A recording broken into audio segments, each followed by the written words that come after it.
Hey, a useless woman like you is fired, as of today. Sign the divorce papers. My husband William's voice reverberated through the cold living room. In front of me were two large, overstuffed suitcases. He was serious. What were our 10 years together for? I asked.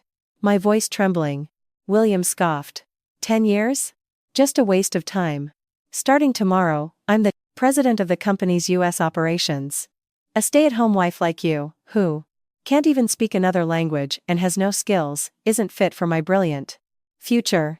Behind William stood Jessica, his subordinate and mistress, a triumphant smile on her face. Mrs. Henderson. Oh, sorry, former Mrs. Henderson. William is destined for the world stage. This cramped apartment is much more your speed. The two of them then embraced ostentatiously right in front of me. But in that moment, neither of them had the slightest idea. They didn't know that in a few minutes, I would make a single phone call to a very special person. And that this one call would send their seemingly perfect future crashing down into hell. Fine. If you're going to go that far, I'll agree to the divorce, I said, calmly signing the papers that had been prepared. Ha, glad you're so agreeable. It saves time. See you, loser. I'm off to enjoy a new life under the blue American sky, William sneered, leaving with Jessica, full of life and excitement. In the now silent room, I picked up my smartphone. The contact displayed on the Talon-com screen was a name known by everyone in this country's economic sphere. It was the direct line to the chairwoman of the Vance conglomerate. The number of my time-honored aunt, my only living relative. Hello? Aunt Eleanor, it's been a while. It's Sarah. Yes, about that matter. Yes. Please cancel that directive, effective immediately. At that moment, the American dream that William had envisioned began to crumble. My married life with William had been a continuous exercise in patience. As a director at Vance Global, a major multinational, he had started looking down on Braction. Me at some point. Whose money do you think puts food on the table? It must be nice for you, just sleeping at home all day. Even when he hurled such words at me, I endured, trying to fulfill my duties as a wife. But his arrogance wasn't the only thing he was hiding. He was having an affair with his young, flashy subordinate, Jessica, and in the end, he was casting me aside. Worse, he was completely convinced that he had seized the position of president of U.S. operations through his own merit. He had no idea that it was a post my SID aunt had prepared for him, holding out hope for her niece's husband. From the living room window, I watched the two of them get into a taxi. William stuck his head out the window and gave our apartment building the middle finger. On his face, there was not a single shred of gratitude for the wife who had been by his side for a decade. Goodbye, William. I hope you enjoy your new life, I whispered coldly, continuing my call with my aunt. Yes, there's no need to hold back anymore. He needs to learn firsthand what, and who, has been keeping him afloat all this time. On the other end of the line, my aunt's stern voice resonated. Well said, Sarah. I have no need for such an ungrateful man in my company. I'll instruct HR immediately. By tomorrow morning, he'll get the shock of his life. Hanging up, I took a deep breath. I felt something in the pit of my stomach ignite, quietly, yet fiercely. The 10 years I had dedicated to him would be severed in this very moment. I could only imagine how violently the ground would crumble beneath his feet as he headed for JFK Airport tomorrow. A cold smile formed on my lips at the thought. In the silent living room William had abandoned, I sank deep into the sofa. Just a few hours ago, this was our home. But now, all that remained was an empty closet and the leftovers of the dinner I had prepared. We met in a club in college and married 10 years ago. Back then, William was an SLA. Ambitious, but sincere and hardworking young man. One day, I'll have you living in a huge house. I'm going to be a man who conquers the world, he'd said. I believed those words and decided to support him.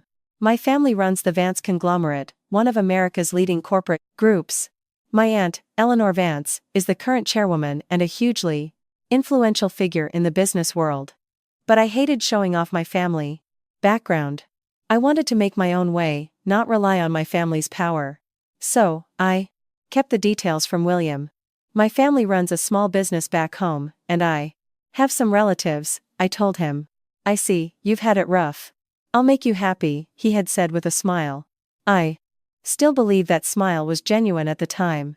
After we married, William joined Vance Global, a company run by my aunt. Of course, I had strongly requested that she evaluate him based on his own abilities. But my aunt, wishing for the happiness of her only niece, supported him from the shadows. The departments he was assigned to, the major projects he was involved in many, were paths secretly laid out by my aunt to foster his growth. William responded by producing results and steadily climbed the corporate ladder. However, as he gained status and fame, his heart visibly hardened.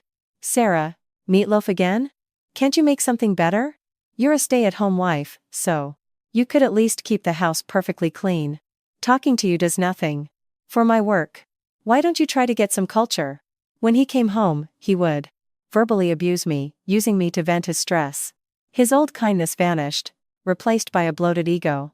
He was convinced that all his success was due to his own talent. And he came to see me, the one who had supported him, as incompetent and worthless. It was then that the offer to become president of U.S. operations in New York City came his way. A top position on the glamorous stage of New York, it was the SAF. Highest honor for a man in his field, a mark of the elite. This is the greatest chance I've ever earned, he said, ecstatic. But I knew everything about what he was indulging in behind the scenes. The affair with his subordinate, Jessica. The two of them frequently met in secret, during work hours, and stayed at luxury hotels on the company's dime. I had all the evidence from reports provided by my acquaintances and investigators hired by my aunt. I'm taking Jessica to America. She's fluent in Spanish and is a more suitable partner for me, he declared without a hint of remorse when he asked for a divorce. I can't bring a woman like you, who just sits at home all day, to New York's social scene. I don't want to be embarrassed. If you understand, get out of the way. His eyes at that moment were filled with a coldness, as if he were looking at something filthy. For 10 years, so that he could focus on his work, I had handled all the housework perfectly, managed his health meticulously, and listened to all his complaints. He had completely forgotten that my existence was the foundation of his success. Staring at the night view spreading outside the window, I picked up a fashion photograph. It was a faded picture of the two of us on our wedding anniversary. William, you've made an irreversible mistake. The flight to America he believed he would be taking from JFK tomorrow. Its boarding pass was already on the verge of becoming just a piece of paper. Aunt Eleanor is kind to her family, but she is more unforgiving than anyone to traitors. When she learned that William had betrayed me and was lost in an affair, she was furious. Sarah, that man deserves no more mercy. Take everything from him. My aunt's words echoed in my ears. I began to prepare to leave the apartment filled with memories of William. I would only take my own clothes and personal belongings. The furniture, appliances, and designer goods he had bought with my money, I would leave them all behind. From now on, I would walk a new path, not as the heiress of the Tenemus Vance conglomerate, but as a woman freed from the curse of him. But before that, he had to see the hell called reality. The hell of realizing that what he believed was his own ability was, in fact, a complete illusion. Tomorrow morning, he would head to the airport, full of life, with Jessica, who never doubted his success, by his side. But what awaited him at the check-in counter was not an invitation to his beloved America, but a termination notice from his company. I took a sip of my cold coffee and stood up quietly. Well, let the show begin. I turned off the lights in the apartment and locked the door. My steps were lighter than they had ever been. The next morning, the departure lobby of JFK Airport was filled with the excitement and bustling energy of travelers. Amidst the crowd, a flamboyantly dressed man and woman stood out. It was William, perfectly attired in a high-end designer suit, and Jessica, draped in a fur coat. Several luxury brand suitcases, two were lined up at their feet. William, look, Jessica said in a cloying voice, clinging to his arm. Everyone over there is looking at us with such envy. Of course they are. We're on our way to New York as the new president. We're in a different world from these common folk. This is a privilege reserved for the cis chosen, William said, lifting his chin in satisfaction as he scanned his tappened surroundings. The humility he had when he was with me was gone, replaced only by The glint of an inflated ego. Hey, William, I wonder what that plain wife of yours is doing right now. Probably crying alone in her cramped apartment, eating yesterday's leftovers, Jessica jeered. William snorted in response. I've already forgotten about a woman like that. She was just a weight holding me back. From now on, I have the best partner by my side. You. A woman like her, who can't even speak another language and has no skills, is a perfect match for a dead-end life in this country. William took out the latest smartphone from his pocket and, with a deliberate air, called me. He wanted to rub his victory in my face one last time, to listen to my crying and bask in his superiority. I answered the call from the balcony of my new temporary residence, a luxury penthouse. What do you want? At my calm voice, William began to speak in a tone that said, I've been waiting for this. Well, still angry? Sarah, do you know where we are right now? In front of the first-class lounge at JFK. We're about to sip champagne and enjoy the best service above the clouds. A world you'll never know. I said nothing, just listened to his words in silence. In response to my silence, William grew even more arrogant, his words tumbling out. Hey, cat got your tongue? You're always like this. Can you imagine how boring and painful the 10 years I spent with a quiet, uncharming woman, like you were? You were nothing more than a housekeeper to me. A convenient one who worked for free and never complained. Why don't you say something? Oh, it's too late to apologize. Now. I'm starting my life as a true elite in America.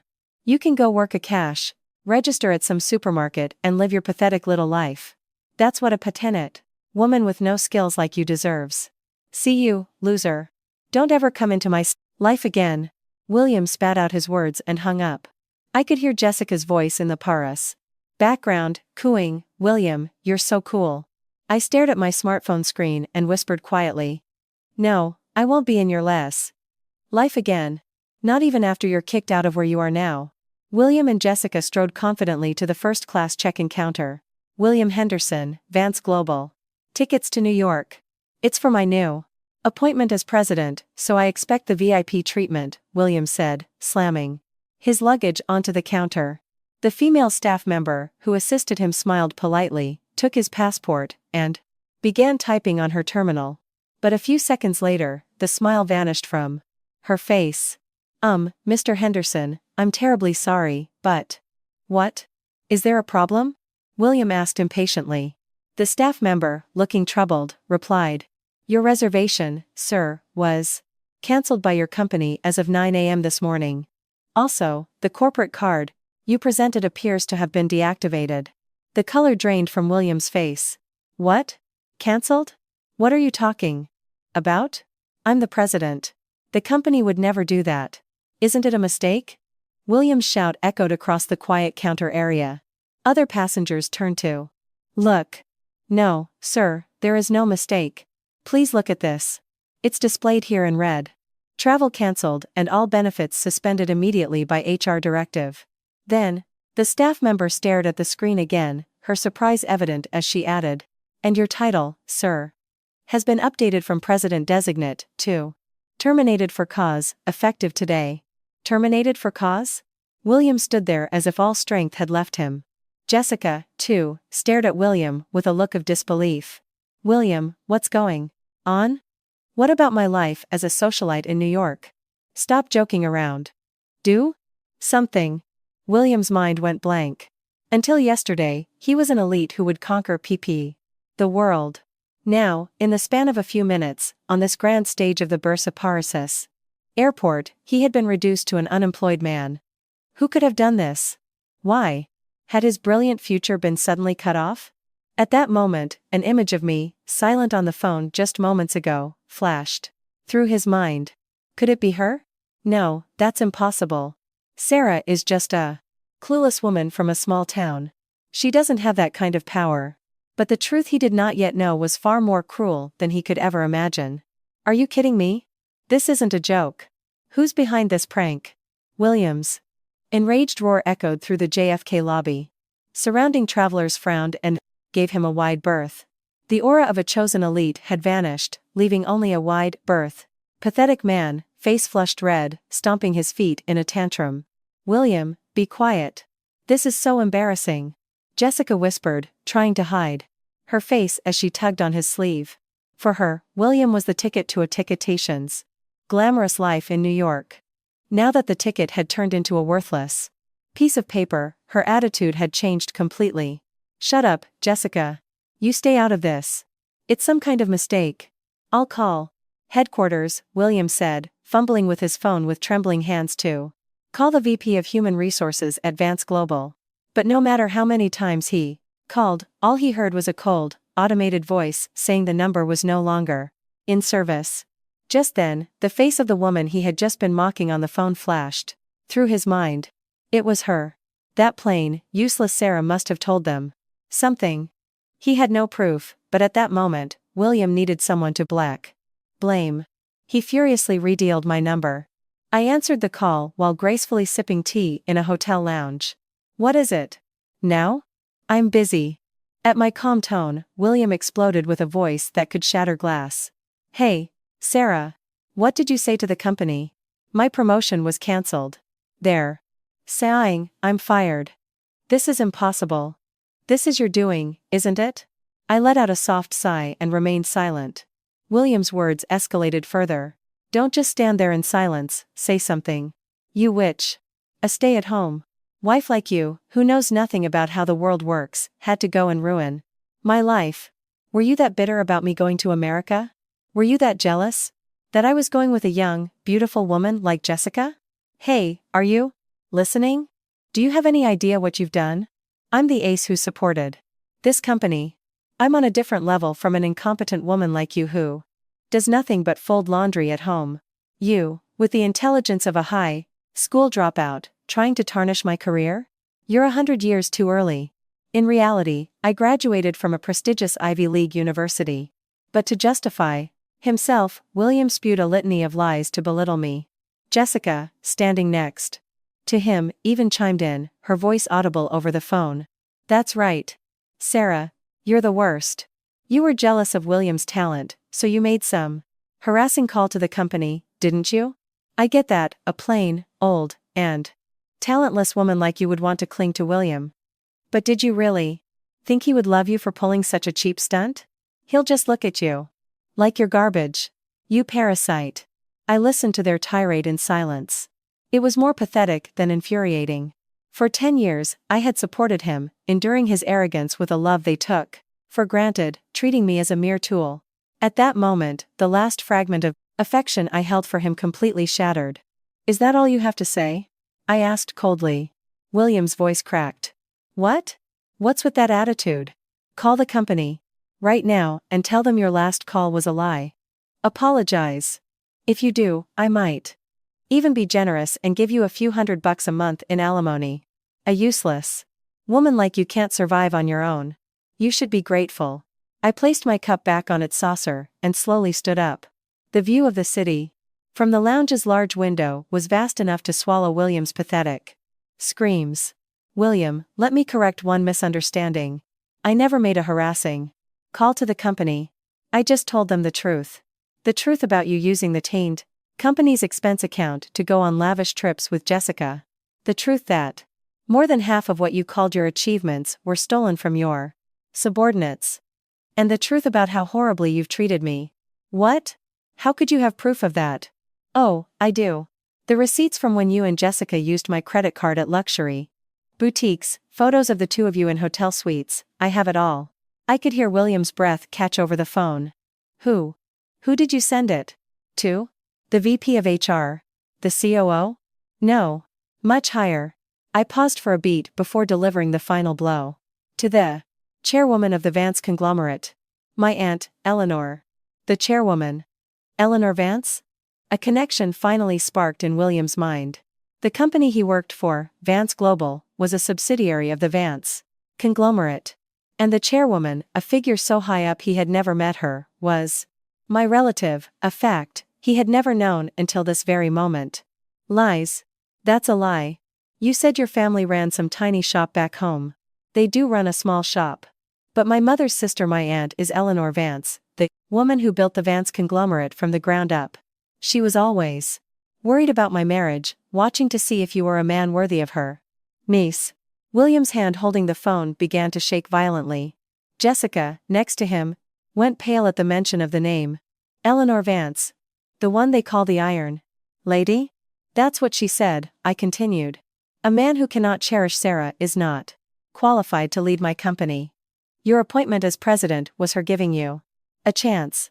But you mistook it for your own achievement and threw me away. You reap what you sow, William. With that, I hung up before he could say another word. In the airport lobby, William collapsed to his knees. His smartphone slipped from his hand and clattered onto the floor with a hollow sound. Jessica looked down at William, kneeling on the cold airport floor, as if he were something disgusting. Wait, William, the chairwoman's niece? What does that mean? Why did you keep something so important from me? I bet on your future. I broke up with my boyfriend to be with you.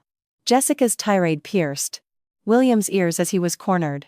William, with a trembling hand, grabbed his smartphone again and began sending me a torrent of messages. The earlier bravado was gone, replaced by a chaotic mix of threats and pleas. Sarah, this has to be a joke. Call the chairwoman right now and get her to undo everything.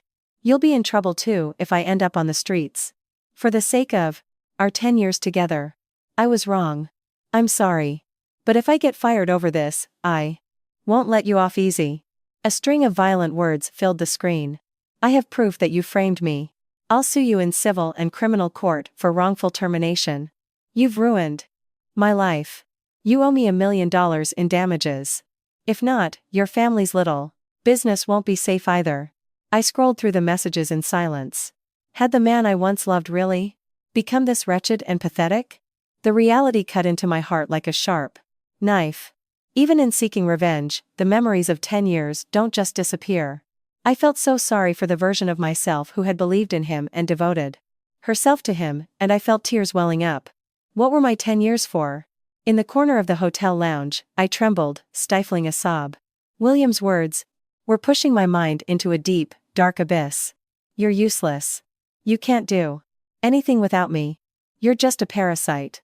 The curses he had hurled at me daily, for the past 10 years now, echoed in my head like an auditory hallucination, chipping away at my sanity. Did I really do something wrong? Did I destroy his life? A moment of doubt began to take hold of my mind. After years of living under the backer thumb of a tyrant like William, my brain was deeply wired to believe that his attacks were my fault. Just then, my smartphone screen changed, showing an incoming call from my aunt. Eleanor. Hello? Sarah. He's contacting you now, isn't he? Whatever he says, do not listen. He's drowning and just trying to pull you down with him. You did nothing wrong. You endured so well for 10 years. My aunt's powerful voice cleared some of the fog that had clouded my vision. But Aunt Eleanor, he said he's going to sue me, that he'll cause trouble for my parents' business. Let him talk. He clearly doesn't understand the ground he's standing on. Our corporate legal team is on their way to JFK right now. The numerous instances of his fraud using company funds, and his abuse towards you. It's time to settle all of it in a public forum. Just as my aunt said, a strange tension filled the airport lobby. As William, in a panic, tried to cling to Jessica, 3 men in black suits stood before him. William Henderson? We are from the Vance Conglomerate's legal department and Vance Global's internal audit office. William looked up, his eyes filled with fear. Who are you? I'm busy, right? Now. I'm preparing to go to America. No, I have business with the company. That won't be necessary.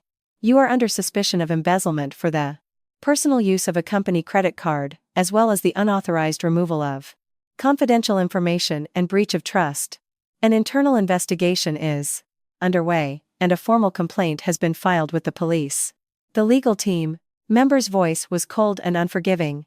That's impossible. It's a mistake. I'm the president. This project can't run without me. The presidential appointment was officially rescinded at this morning's board meeting. Mr. Henderson, you are no longer an employee of this company. In fact, you are very likely to be the defendant in the upcoming trial. A sound like a soul leaving a body escaped William's lips. Jessica, who had been standing next to him, quickly distanced herself. I have nothing to do with this. He did it all on his own. I was just his subordinate, forced to follow his orders. Jessica, what are you talking about? We bought all those designer things together. Shut up. I'm the victim here. I don't even want to look at the face of a criminal. You're disgusting. Jessica snatched her bag, shoved William, and ran off. Left alone, William stood stunned on the cold airport floor. The false pride he had built up came crashing down. He had been the one driving his wife into a sevens corner, but now he was the one trapped in a maze with no exit. Wait. Before you take me away, listen to this. This woman has a terrible secret you all don't know about. Amid the airport chaos, William screamed with enough force to shove the legal team away. His expression was that of a beast that had lost all reason. A group of students on a school trip fearfully avoided him. Mr. Henderson, making a bigger scene will not help you, the legal representative said calmly, but William wouldn't stop. He snatched his dropped smartphone from the ground, called me again, and put it on speaker. Hey, Sarah. Should I expose what you've been doing right here? You act like the heiress of the Vance conglomerate, but you're running a massive scam behind the dance scenes, aren't you? I saw it. I saw you secretly manipulating mysterious wire transfer records on your computer late at night. On the other end of the line, I quietly closed my eyes. Ah, he's talking about that. The thing William thought was proof of fraud was a comical misunderstanding born from his continuous underestimation of my abilities. Your silence means I'm right, doesn't it? This woman has been embezzling millions of dollars from her own aunt's company. I copied the data and saved it on a separate server. If you fire me, I'll release this to the public and ruin the Vance conglomerate, William announced, looking triumphantly at the legal team. What? Surprised? This woman is a demon wearing the mask of a saint. Trusting her word and casting me aside would be a huge loss for the company. Now, reverse my termination and get me on a flight to America, right now. Jessica, who had crept back nearby, joined in. That's right. William told me. Sarah, you were stealing money from the company to help your family back home, weren't you? Pretending to be all plain and quiet, but you're no better than a thief. You really have no class. A natural-born criminal. You're no heiress, just a pathetic liar. I took a deep breath and finally spoke. My voice was crystal clear, without a trace of hesitation. William, are you referring to the payment data for Project M? What? How do you know that name? Yes. The money from that top-secret Project M. You were transferring it to your personal account. I let out a small sigh. William, you really never saw what your own wife was doing, did you? Project M is the patent management project for Next Generation Energy, a venture the Vance conglomerate has staked its future on. And the chief executive of that project, M. I paused for a moment before revealing the shocking truth. Is me. The air in the airport froze. The men from the legal team exchanged looks of astonishment. What? A strangled sound escaped William's lips. My aunt entrusted me with the future of the conglomerate. While supporting our home as a housewife, I was also running this project remotely. In the time you mocked me for just sleeping at home, I was contacting researchers and corporations around the world, finalizing contracts. Lies. That's impossible. You're just a useless woman with no skills. You can't even speak another language. You have no professional experience. I was the one supporting you. No. I earned my PhD in business administration while I was still in college. English, French, Chinese. I've mastered all the languages necessary for business. While you were passed out drunk at home, I was on my headset, participating in executive meetings with New York and London. William's face turned ashen. Then, the project proposal for that position I was selected for. Yes, I wrote it. I left it on your computer, hoping you would see it and perhaps change your attitude toward your work. But you submitted it to the Seckers company as your own achievement, and then used that accomplishment as leverage to demand a divorce. I delivered the final blow in a steely voice. Everything you proudly claimed as your talent was just my hand-me-down. The wire transfers you called proof of a scam were nothing more than the legitimate movement of operational funds for the project. Of course, my aunt and the bank were fully aware. You just saw Complex numbers you couldn't comprehend and spun a paranoid fantasy. Ah. William dropped the smartphone from his hand. The sound it made, hitting the floor, was like a bell tolling the complete end of his life. Jessica, standing next to him, was speechless from the shock, trembling and backing away. The plain housewife she had mocked and looked down upon was, in fact, a ruler so far above them they could never reach her in a lifetime. William Henderson. That's enough, said one of the legal team members, grabbing William's arm firmly. Your statements also constitute slander. Furthermore, you threatened to leak confidential project information. All of this will be settled in court. William, with no will to resist, was dragged away. His back, just moments ago that of an arrogant elite, was now nothing more than the miserable, pathetic shell of a man. Wait. Sarah. Is there no mercy for our 10 years together? Are you saying the time we built together was all a lie? William's desperate cry echoed emptily through the airport lobby.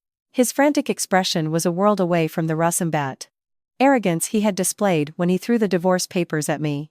I gripped the receiver, silent for a few seconds. The quiet of the hotel lounge stood in stark contrast to William's screams. What was in my heart was not anger or sadness, but a deep emptiness. Mercy for 10 years? I finally said. William latched onto my words. That's right. You must have been happy with me, too. We celebrated at a fancy restaurant when I got that promotion, didn't we? Your smile then was real, wasn't it? Please. It was a momentary lapse in judgment. Let's call off the divorce. I'll go to America with you. I'll break things off with Jessica right now. William, you really don't understand anything, do you? My voice was as sharp and cold as ice. Back then, when you believed you earned that promotion on your own merit, do you have any idea how much I had to clean up your messes behind the scenes to cover for your mistakes? What? Covered for my mistakes? Yes. The Shanghai project 3 years ago. The multi-million-dollar loss risk you missed due to faulty paperwork. I was the one who secretly corrected it and negotiated with the client. The logistics crisis 2 years ago, too. While you were out wining and dining under the guise of entertaining clients, I was pretending to be you, exchanging emails with the local team to resolve the situation. The color drained from William's face again. You even did that? If you're talking about mercy for our 10 years, I've already used it all up. I kept believing that you would one day be able to stand on your own 2 feet, so I worked as your shadow, desperately hiding your incompetence. But instead of being grateful, you ignored your own failings, called me a parasite, and betrayed me. Jessica, who had been watching the events unfold with bated breath, let out a trembling, desperate cry, as if to deny reality. Lies. That's all got to be a lie you made up, Sarah. William is a capable man. A plain woman like you could never handle such important work. You're just a big liar, trying to take credit for William's success. Jessica, you're quite deluded yourself, I added with a sigh. Those expensive bags and jewelry William gave you? They were all purchased with company funds or, to be more precise, with money he secretly withdrew from the conglomerate's discretionary fund, which I manage. In other words, you were living luxuriously on my money. Jessica dropped the designer bag she was holding as if it were a hot iron. My bag was bought with your money? That's not all, William Henderson. Your crimes aren't limited to embezzlement. I turned my attention back to the legal team. Gentlemen, would you please take a closer look at the contents of the briefcase he was trying to take with him? At my instruction, a member of the legal team opened William's briefcase. Inside was a thick stack of files and several USB drives.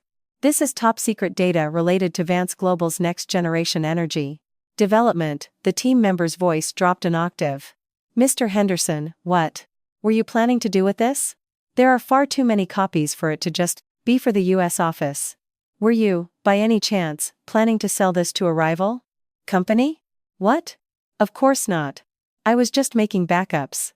William's excuse fell on deaf ears. The truth was, shortly after his U.S. appointment was confirmed, William had been secretly contacted by a foreign competitor. They had promised to triple his salary if he defected with confidential information. Lured by these sweet words, he had stolen data that was the very heart of the company. But the data he had stolen was also a trap I had set. William, the data on those USB drives looks authentic at first glance, but it's actually dummy data with useless, fabricated formulas embedded in it. The moment you attempted to leak it to an external party, a notification was set to be sent to the conglomerate's security team. William could no longer even speak. He had thought he was some all-knowing god, but in reality, he was just a clown dancing in the palm of my hand. William Henderson, breach of trust, embezzlement, and attempted leaking of confidential information. These are all subject to clear criminal penalties. The police are on their way here now. Please come with us. From behind the legal team, several uniformed police officers approached at a brisk pace. No. Let me go. I'm going to America. I'm going to be the president. William thrashed about without any regard for his appearance, but he was instantly subdued by the strong officers. His face was pressed against the airport floor as he was handcuffed. In that instant, his supposedly brilliant future was plunged into complete darkness. William, wait. Don't leave me. Jessica cried, trying to run after him, but she, too, was asked to accompany the police for questioning on suspicion of being an enespend accomplice. Just before hanging up, I delivered one last line to William, who was now trembling and whispering, Sarah, help me. Thank you for choosing me 10 years ago. Because of you, I found the courage to cut out the person who didn't value me. Goodbye. Don't ever appear before me again. The line went dead. In my hand, I held a copy of the divorce papers and a ticket to freedom. But the story doesn't end here. After William was taken away by the police, a momentous truth that would shake the entire Vance conglomerate was about to be revealed by my aunt, Eleanor. Shoved into the hard back seat of the police car, William stared blankly at the lies. Receding airport scenery. The coldness of the handcuffs, biting into his wrists, was a merciless reminder that this was reality. This can't be happening. My life can't end here. He shook his head repeatedly, trying to reject the truth. Just then, as the car passed through a gate, it crossed paths with a B.A. top-of-the-line black limousine. In the back seat sat my aunt, Eleanor Vance, her expression resolute as she looked straight ahead. And the moment William saw the person sitting next to her, his eyes widened, and a dry scream escaped his throat. Him. Why is he with the chairwoman? It was Daniel, the young employee William had treated like an incompetent gopher. Every day. Daniel, who always bowed his head and said, I'm sorry, sir, even when William threw documents at him or forced him to work late. But now? Daniel was dressed in an expensive, perfectly tailored suit, and behind his glasses, his eyes shone with sharp intelligence. When his eyes met William's in the Caperturis police car, a faint, cruel smile played on his lips. It was the smile of a victor looking at the vanquished, a cold smile devoid of even pity. The truth was, Daniel was an undercover investigator for the Vance conglomerate, and my direct subordinate. My aunt, to test William, had intentionally placed a brilliant person like him as a novice under William's command. The one who had been collecting evidence of William's arrogance and the damage he was causing the company, day after day, from the closest possible position, was Daniel. Surprised, Mr. Henderson? A voice that seemed to come from nowhere echoed in William's mind.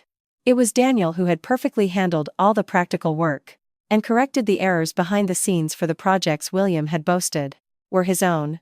As the police car left the airport, and headed for the station, William's despair turned to rage. I was set up. That woman, and the chairwoman. I was set up from the start. He thrashed around in the car, spewing beast-like words as the car hissed. Officers restrained him. They're monsters, both of them. That witch Sarah. Smiling at my side for 10 years while spying on me. She's a terrifying woman. To prepare for 10 years, just to send her own husband to hell. Who could love such a cold-blooded woman? Who could make her happy? You guys better watch out. That woman is a poison that devours men. Meanwhile, I was in a hotel suite, gazing out the window. An email from Daniel detailed William's arrest. I didn't reply, just quietly placed my smartphone on the table.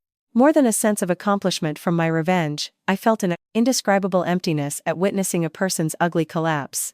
But the story was now at a major turning point. William's arrest was merely the settlement of an individual's crimes. The truly important part was the fate of the dummy data he had tried to steal. Sarah, are you ready? Eleanor's voice came from behind me. She entered the room and gently placed a hand on my shoulder. Yes, Aunt Eleanor. I'm ready whenever you are. This is where the real work begins. It's time to show your power to the world. The time for killing yourself living in the shadow of that small man is over. From now on, you will be the face of the Vance conglomerate, and of the American economy. From that day on, my position was completely reversed. The title of William Henderson's wife vanished, and my life as Sarah Vance, the next CEO of the Lotte Vance conglomerate, began. The next morning's business news was dominated by the story. Vance Global Director William Henderson arrested for embezzlement and breach of trust. Suspicions of major corporate espionage emerge. Vance conglomerate names. Chairwoman's niece, Sarah Vance, as successor. Her achievements from a young age. Revealed. The photo of me on TV was that of a confident leader, with no trace of the plain housewife of the past. Meanwhile, William saw the news in his holding cell and was rendered speechless. What? Sarah is the CEO? Her? The woman I looked down on, is in a place I could never reach in a lifetime? He pointed a trembling finger at the TV screen, but no one could hear him. To make matters worse, the man in the neighboring cell delivered another blow. Hey, Henderson. You really messed up. It was the man William believed was his contact at the foreign competitor. But the man's true identity was an undercover agent investigating corporate espionage. All the data you gave us was fake. Thanks to you, our investigation was a bust. You were not only fooled by your wife, but you were also used by us, the police. What a pathetic man. William collapsed in a heap. He had believed he was so clever, manipulating everyone around him, but in reality, he had been used and discarded by everyone he encountered. But William's despair was not over. Jessica, who was supposed to start a new life with him in America, also delivered a decisive betrayal. In the heavy atmosphere of the interrogation room, she screamed hysterically. Please believe me. I didn't know anything. It was all that man, William Henderson. He tricked me, telling me he would make me the happiest woman in the world, and just used me. Her mascara had run, making her look like a panda, as she clung to the detective. The woman who, just days before, had clung to William's arm and called me a parasite was gone. That man is the absolute worst. He badmouthed his wife to me every day, boasting about how brilliant he was. Even the expense account fraud, he said it was his privilege and dragged me along. I wanted to refuse, but he said a superior's order was absolute. The detective looked at her with a calm expression and presented a document. However, Miss Clark, your bank account shows regular, large transfers from the defendant, listed as an allowance. Furthermore, in an email to your friend, you wrote, "This current guy is a total cash cow. I'm just going to flatter him for a while, and then make him buy me all the designer things in New York." Jessica's face froze instantly. That was just a joke. The amount is a bit large for a joke. You won't be able to escape being charged as an accomplice. Meanwhile, in another interrogation room, William was also being tormented by extreme anxiety. What he feared most wasn't just going to prison, but the fact that all his personal assets had been frozen. "Counselor, please, you have to do something." William desperately grabbed the dossier sleeve of the lawyer who appeared in the meeting room. "I should still have a hidden offshore account. I can use that to pay bail, to pay a settlement. If I offer that woman Sarah enough money, she'll drop the charges." But the lawyer shook his head, looking troubled. "Mr. Henderson, please calm down. That hidden account has already been frozen by the Vance conglomerate's bras. Legal department as evidence of illegal gains. After deducting the company funds you misappropriated and your unpaid taxes, your current balance is in the appropriated negative. A massive damages claim is also pending, and proceedings have begun to seize your parents' real estate as collateral. Negative? My parents' house too? Lies. That's impossible." William's scream echoed emptily through the glass. He was finally beginning to understand the Rachel the Beaches scale of the power he had challenged. Around that time, I had just finished reading a letter in a quiet botanical garden in the city. It was from William's mother, my former mother-in-law. She had apparently learned from the news that William had been unaware of my family's true identity and had been mistreating me. "Sarah, I am so truly sorry. I never dreamed my son was capable of something so terrible. He had told us that your family was drowning in debt and that he was supporting all of you. It is our fault for raising him to be such an arrogant person. I will not ask you to forgive him. But for the sake of us, his aging parents, I beg you, please spare his life. I quietly folded the letter and closed my eyes. His mother was also partly responsible for fueling William's arrogance. Every time he was promoted, she would praise him effusively. You're our pride and joy. You're too good for Sarah, never once acknowledging my struggles. She too was one of the people who believed in the illusion of William and looked down on me. I picked up a pen and wrote a reply. Mrs. Henderson, I have no intention of forcing anything upon him. The law will simply deliver a just verdict for the prostate crimes he committed. What he has lost is the result of his own choices. Now that he is out of my hands, there is nothing I can do. Goodbye. Please do not contact to me again. It will only bring more hardship to your future. After mailing the reply, I received a call from Daniel. Sarah, William is having a panic attack at the detention center and is threatening self-harm. He's screaming that he wants to see you, that he has something he needs to apologize for. For what, now? Ignore him. Understood. Also, regarding Jessica, she's trying to get a lighter sentence by falsely claiming she's pregnant with William's child. Falsely? Yes. A medical exam confirmed she is not pregnant. In fact, it's been discovered she had another serious boyfriend the whole time. William was being used until the very end. I clenched my fists. William's desperation must have reached its peak. The talent he believed in, the status he thought he had earned, and even the mistress he thought he loved. All of it was slipping through his fingers like sand. Daniel, proceed with the preparations. At his first court appearance tomorrow, we will deliver the final blow. The one truth he never wanted to know. The courtroom was filled with a unique, heavy silence and a cold atmosphere. The gallery held a few figures from the Vance conglomerate and members of the press, indicating the high level of public interest. I was seated next to my lawyer, participating as a victim. The defendant will now enter. Prompted by a bailiff, William appeared from behind a door. The arrogant, confident man from a few days ago was gone. His hair was disheveled, his complexion sallow. His expensive suit had been confiscated, and he was hunched over in a shabby sweatsuit. Defendant William Henderson. This court will now proceed with the trial for breach of trust, corporate embezzlement, and attempted leaking of confidential information. As the prosecutor read the indictment, William's knees occasionally trembled, and he would look at me with pleading eyes. But I never once met his gaze. I just stared straight ahead. To me now, he was not even an object of love or hate. He was merely a toxic substance to be eliminated from my life. As the evidence was presented, the prosecution called an elderly man as a Devonet's character witness. The moment the man stood at the witness stand, William's body jolted. That man is. It was Mr. Peterson, once a legendary salesman at Vance Global, who had risen to the executive ranks before suddenly retiring 10 years ago. He was the mentor who had taken an interest in William when he was a junior employee, guiding him with a firm but dedicated hand. Witness, please state your name. James Peterson. I was an executive vice president at Vance Global until 10 years ago, Mr. Peterson answered in a calm but weighty voice. He then slowly turned to fix his sharp gaze on the defendant. William. Seeing you like this, I can't help but feel it's not sadness, but karma. Mr. Peterson. You're retired. What are you doing meddling in my affairs now? William screamed, unable to contain himself. Shut up, you old fool. You're the loser who ran away 10 years ago because you couldn't cover up your own daughter's scandal. I worked my ass off to fill the hole you left. I deserve gratitude, not judgment from you. A murmur spread through the courtroom. The judge called for order, but William's outburst continued. I don't know how much Sarah paid you, but if you're going to give false testimony, you'll regret it. I can expose your daughter's scandal. Right here, right now.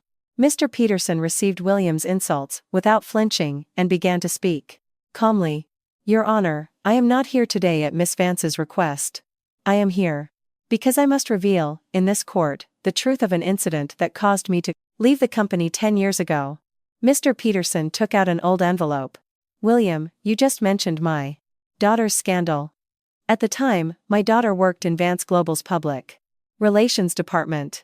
An anonymous tip claimed she had leaked information to a FIRO rival company. She took responsibility and resigned, and has been suffering from mental health issues ever since. The color rapidly drained from William's face. She did that on her own. No. What the internal investigation at the time could not uncover has now been fully revealed by the Vance conglomerate's new investigation. Mr. Peterson continued, presenting evidence. 10 years ago, the person who illegally accessed my daughter's computer and fabricated the spy email was you, William. At the time, you were competing for a promotion. To eliminate your rival, and to weaken my authority as a senior executive, you used my daughter and set a trap for her. The courtroom fell silent. William's mouth opened and closed like a fish. Do you remember what you did to my daughter 10 years ago? She trusted you. She was seriously considering marrying you. That's why she gave you her login password. You used that trust to shatter her life and use her as a stepping stone for your own career. It was a shocking revelation. Before he married me, William had destroyed another woman's life. And he had smugly taken the position that opened up. Because of that scandal, the first step of his career was built not on hard work, but on a vicious crime. Lies. Lies. There's no proof of that. Oh, there is. The recovered records of your actions from the old computer you used back then. And a confession under duress from the parents of the former employee you used as an accomplice. It seems you underestimated the W-Tau investigative capabilities of the Vance conglomerate. Mr. Peterson's words pierced William's heart like a sharp blade. William collapsed into his chair. The darkest, filthiest secret he had hidden for 10 years was now exposed for all to see. I watched this scene unfold in silence. I felt I finally understood why William had so insistently called me useless. He knew, better than anyone, that he was a frome person who could only succeed through cowardly means. That's why he was so terrified of my genuine effort and talent. He could only maintain his own sense of worth by belittling me. Everything you built, William Henderson, was an illusion, Mr. Peterson said. Finally. He glanced once in my direction, gave a deep, respectful nod, and left the witness stand. William seemed to have lost even the energy to scream. But the story was not over. With this past crime exposed, the sentencing for his current crimes would become far heavier than anyone could have predicted. While awaiting his sentence, William stared at a document with trembling hands. On the cold floor of his cell. It was a notification regarding the assets he had hidden in an offshore private bank, his last lifeline. Balance. 0. This can't be happening. William's scream bounced off the walls of the small cell. That account should have held over $3 million. The Brabula section. Fruits of 10 years of cleverly inflating company expenses and pocketing kickbacks from clients. He had planned to flee the country with that money, after serving his time.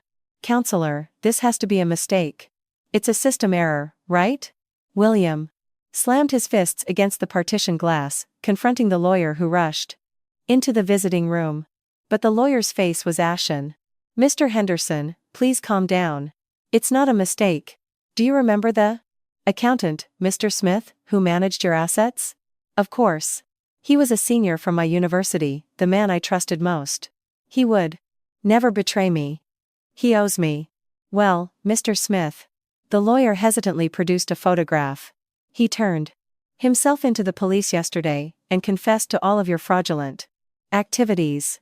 And the slush fund he was managing for you has been fully transferred to a special account under the Vance conglomerate's control for victim restitution. What? William's mind was filled with white noise. Smith turned himself in? He sold me out? No. It seems he was by your side from the very beginning with the intention of selling you out. At the lawyer's words, William's thought process completely shut down. Mr. Smith was a specialist in exposing corporate fraud, brought in from the outside by the Vance conglomerate's audit department. In other words, he was a professional undercover investigator. The best friend William had believed to be his only ally, the one to whom he had confided all his secrets for 10 years, was actually an operative sent by Aunt Eleanor. While William was indulging in luxury and smugly calculating his Illicit gains. Smith was coldly recording evidence of every single crime. Sarah. It was that woman again. William gritted his teeth, his face contorting into a demonic mask. How far will she go to make a fool of me? She's playing with my life like it's a game. Just then, from the adjacent visiting booth, a familiar shrill voice could be heard. It was Jessica. She too was having a breakdown with her lawyer. Lies. William's slush fund is gone? That's a lie. He promised to pay me alimony with that money. That man. He brings me all the way to America and then turns me into a penniless criminal? I want my time back for being stuck with such a loser. William Henderson is the worst piece of trash. I never want to see his face again. Hearing Jessica's curses through the wall, William sank even deeper into despair. The woman he thought he loved had turned on him the moment the money was gone, cursing his name. Jessica. You too? You were only after my money? Meanwhile, I was quietly looking out a window in the courthouse hallway. Daniel came and reported that all of William's assets had been recovered. Sarah, he has nothing left now. Family, job, lover, reputation, and all the wealth he illegally obtained, it's all gone. I see, I answered curtly. What I felt wasn't the joy of victory, but a cold realization of how fragile and foolish a person can be. How many lies had William told, how many people had he hurt, just to believe he was special? Sarah, I have a message from William, Daniel said, looking hesitant. He's asking to see you one last time, in person. He says he wants to tell you his true feelings for you. What should we do? There's no need to see him, I refused instantly. His true feelings are just excuses to protect himself. I don't want to waste another second on his words. But Daniel continued. He also said, don't you want to know the truth about how your mother died? He said it with a strange smile. I felt my heart pound. My mother, Eleanor's sister, died in a car accident when I was 15. My father passed away a few years later, and I was taken in by my Krekus aunt. I had always thought it was just an unfortunate accident. He knows something about my mother? He claims that right after he joined Vance Global, he found an unreleased investigation report on the accident in an old archive room. The ground felt like it was crumbling beneath me. The real reason William had chosen a useless woman like me 10 years ago, and tried so hard to control me, perhaps it wasn't just to use my aunt's power. Maybe he was holding on to something much deeper, much darker. Sarah, you don't have to go. This is his last-ditch effort to manipulate you. Pushing aside Daniel's concern, I lifted my head. No.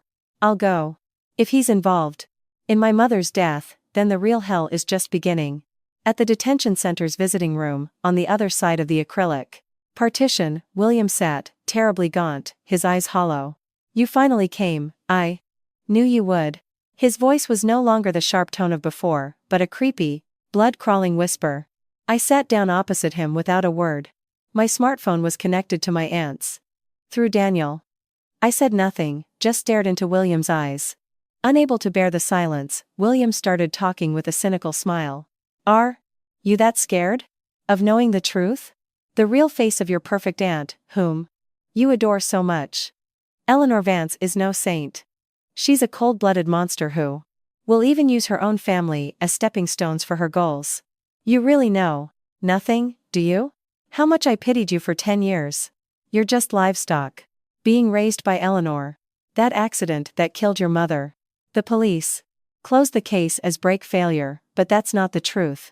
William leaned forward, tapping the acrylic with his fingertips. Your mother was fiercely opposing Eleanor over the Vance conglomerate's business strategy at the time. Eleanor, seeing her sister as an obstacle, bribed a mechanic to tamper with the car. In other words, the one who killed your mother was none other than your aunt, Eleanor. I clenched my trembling fists on my lap. William's words lit a fire to the fear I had sealed deep within my heart. Lies. My aunt would never do something like that. I have proof. The top-secret investigation report I found in the basement. Archives of Vance Global. It contains the record of payment from my aunt's personal account to the mechanic who did the deed. Eleanor didn't take you in. She was just pretending to atone for her sins while keeping you, the sole heir, under surveillance. I fell silent again. My mind went blank, my breathing shallow. If what William said was true, what had my life been? Was my aunt's love and support all a lie? Seeing my confusion, William laughed, convinced of his victory. What's wrong? Despair? Sarah, the only one who can save you from this hell is me. Drop the charges against me right now. If you do, I'll tell you where the original report is. You and I will blackmail Eleanor and take everything from the Vance conglomerate. William's proposal was like a devil's temptation. But just then, a resolute, female voice echoed from the room's speaker. That's enough, William Henderson. Behind William, the door opened. It was Eleanor Vance herself. Accompanied by her lawyer and a police chief, she strode in and stood behind William. What? Why is Eleanor here?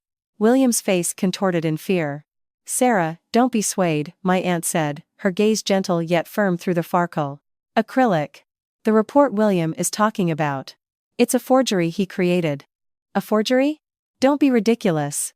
I saw it. No. What you found in the basement archives was a part of the real report I commissioned to find the truth of the accident. You altered it to suit your own narrative, and tried to use it to threaten me. My aunt presented an old, yellowed document. The real culprit who killed your mother wasn't a tampered break or my order. It was the driver of a large truck who made an illegal pass and forced your mother's car off a cliff. Everyone knows that. The person who bribed that driver was. No, William. The name of that truck driver was David Henderson. Your father. What? A sound like a soul leaving a body escaped William's lips. At the time, your father was deep in debt and was driving drunk. He caused the accident that involved your mother's car. I learned the truth in the midst of my grief over losing my sister, but by then, your mother had already written in her will. If an accident happens, do not blame anyone. The children left behind are not at fault. Tears welled in my aunt's eyes. I respected my sister's wishes. If your father had been arrested, the lives of you and your mother, you a student at the time, would have been over. So, I paid a large settlement and had the accident processed as an unavoidable event due to mechanical failure. And I brought you, the son of the perpetrator, and Sarah, the daughter of the victim, together. I hoped that one day, the two of you could join hands and overcome this tragedy. The visiting room was enveloped in a vacuum-like silence. William's face had gone beyond pale to a blank white. My father killed Sarah's mother? Then, Eleanor was protecting me all this time? Yes. And yet, you abused Sarah and betrayed me. To bite the hand that feeds you. That is exactly what you have done. Without bothering to wipe away my overflowing tears, I looked at William, and then at my aunt. The world I had believed in had been shattered once, only to be reconstructed with a deeper form of love. What William thought was his weapon. There was actually my aunt's mercy, to hide his own family's sin. Ah! William screamed, clutching his head as if he'd gone mad. The realization that his entire existence was built upon the grace he had looked down on pushed his psyche to its limit. I stood up and quietly left the visiting room. Behind me, William's wails continued to echo, but I never once looked back. A few days after the meeting at the detention center, I visited my mother's grave on a small hill with my aunt, Eleanor. A summer breeze rustled the crate hydrangeas planted nearby. Mom, it's finally all over, I said, placing flowers at the headstone and quietly putting my hands together. For a while, I just watched the incense smoke rise. The verbal abuse William had hurled at me for 10 years. A useless woman. Like you, I'm the one supporting you. A parasite with the intelligence of a back high school dropout seemed to fade away in the silence. Sarah, take this, my aunt said, handing me an old envelope. Your mother entrusted this letter to me just before she passed away.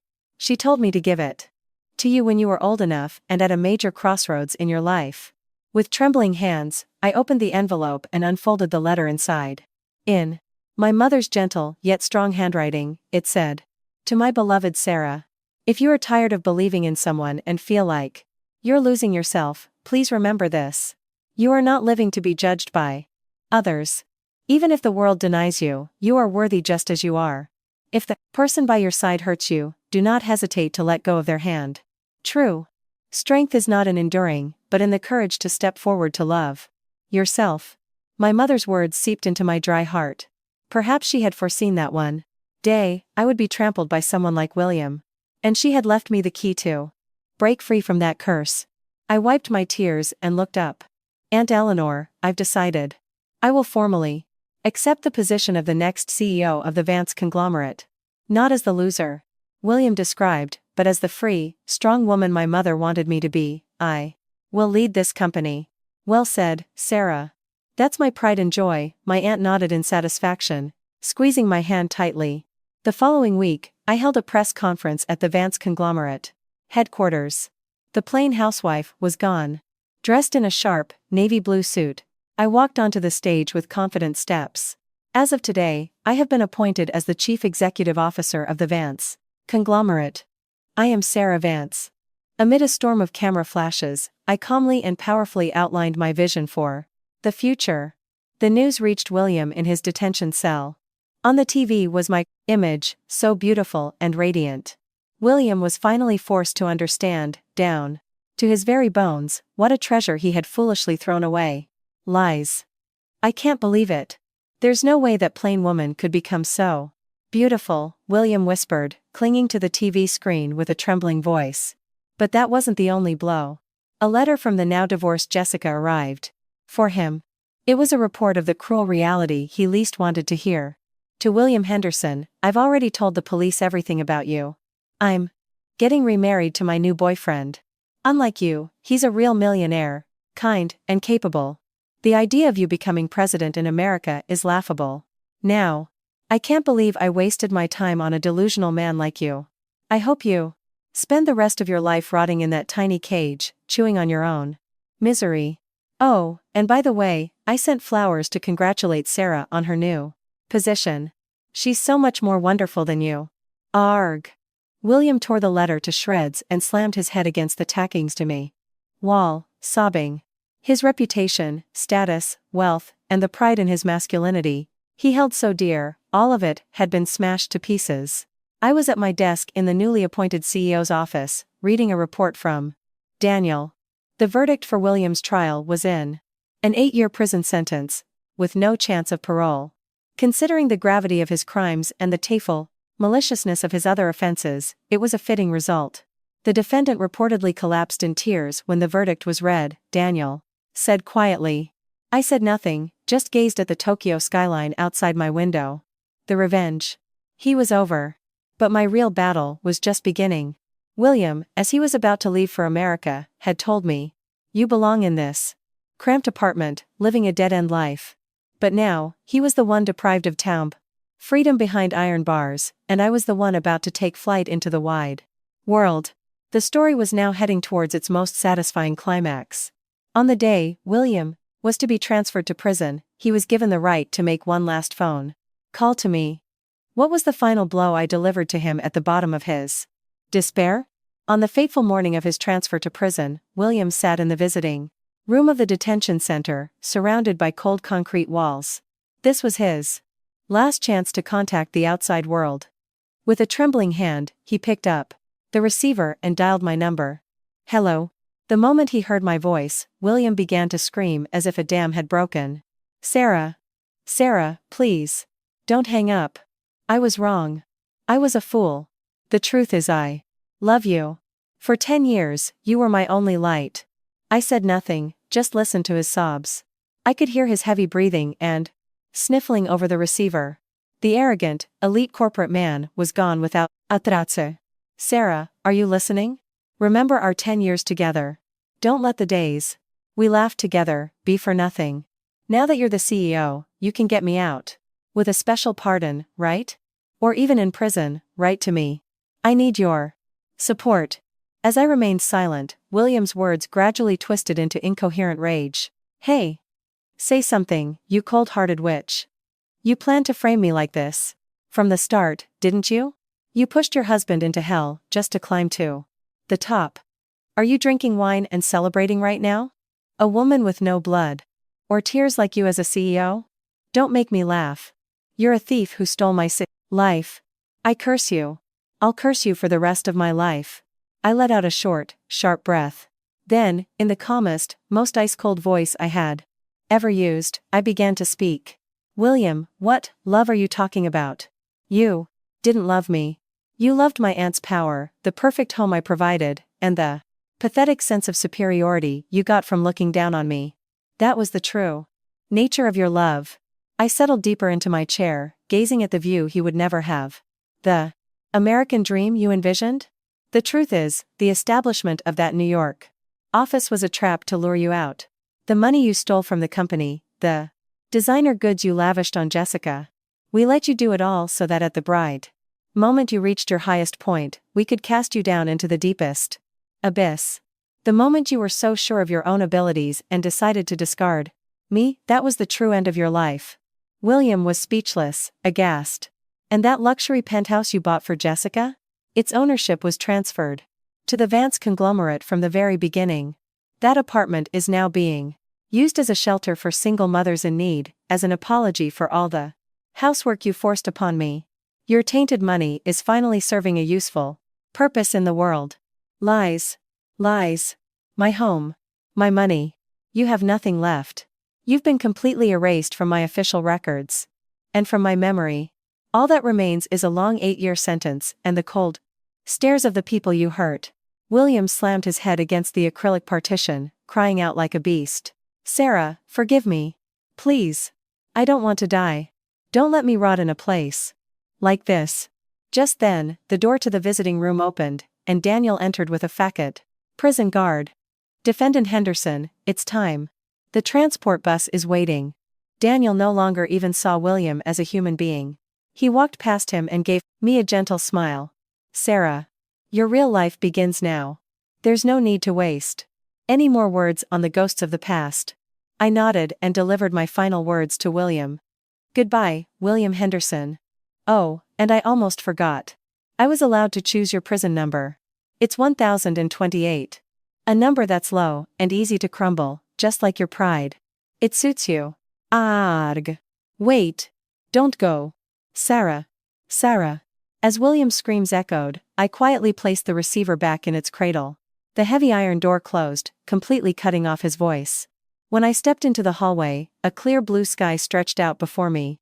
It was a sky more beautiful and vast than any he had hoped to see in America. I gently took the hand that Daniel offered me. Let's go. To change the world for the better. From the small window of the transport bus, heading to the prison, William desperately tried to follow the outside world with his eyes. The city scenery receded, and the towering headquarters of the Vance conglomerate came into view. In the top floor, glass-walled executive lounge, he could see 2 figures. One was a beautiful woman in a sharp white suit, looking down at the city me, Sarah. And next to her stood Daniel, his hand gently on my shoulder. The two of us were smiling quietly, as if celebrating the dawn of a new era. William clenched his fists so hard they bled and pounded on the window. Sarah. Sarah. But his screams were drowned out by the thick, soundproof glass and the secondamani roar of the engine, never reaching anyone's ears. I just watched the receding shadow of the bus in silence. I didn't even feel hatred anymore. In the grand story of my life, William was nothing more than a cruel, but necessary teacher who taught me the importance of loving myself. Sarah, it's almost time. We should head to the inauguration party, Daniel's calm voice said. I slowly turned around. Yes. Let's go, Daniel. Thank you for supporting me through all this. Not at all. I just wanted to be by your side and watch your true brilliance return. Daniel's eyes held no calculation or falsehood, only deep trust and reverence. The venue was filled with the titans of American industry. Standing in the Sepano center was my aunt, Eleanor. The moment she saw me, she gently dabbed her eyes and beckoned me over with a radiant smile. Everyone, I would like to introduce the new CEO of the Vance conglomerate, Sarah Vance. My aunt's voice resonated through the hall, and a thunderous applause erupted. I stood before the microphone and slowly surveyed the room. Among them were executives from client companies who had once dismissed me as a useless housewife, but now, they all looked at me with awe and respect. For a long time, I lived by erasing myself to protect someone I cared about. The hall fell silent at my words. But I have come to realize that true strength is not about hiding in someone's shadow, but about becoming a light that illuminates those around you. From now on, the Vance conglomerate will not be merely a profit-seeking entity, but a force for creating a society where those who love, protect, and live with integrity are rewarded. When my speech ended, the room exploded with the most enthusiastic applause of the day. All the glory that William had once smugly believed he had won on his own was now, with a single word from me, imbued with a more righteous, more brilliant value, deeply etched into people's hearts. A few months later, I established the M Foundation, named after my mother, using all the illicit funds recovered from William and my personal inheritance. It became an organization to support the independence of women suffering from spousal abuse and domestic violence. Sarah, a letter came from a woman who found a new job thanks to the Support Foundation, Daniel said, handing it to me. I read it while gazing at the sunset outside my window. Meanwhile, on the cold floor of the prison, rocked by the dynamics of a shared cell, the last pieces of news reached William. The story of a child with Jessica, the hidden overseas assets, all of it had vanished. Instead, his former colleagues were spreading stories of his misdeeds on social media, and the name William Henderson had become a byword in the industry for a traitor, a legacy that would last forever. What did I even live for? The question echoed in his cell, but there was no one left to answer. All that remained for him was an endless solitude and a W sentence called regret. I stood before my mother's grave again, with my Aunt Eleanor. My dear sister. Sarah is going to be all right. She's become such a magnificent leader, my aunt said, gently stroking the headstone.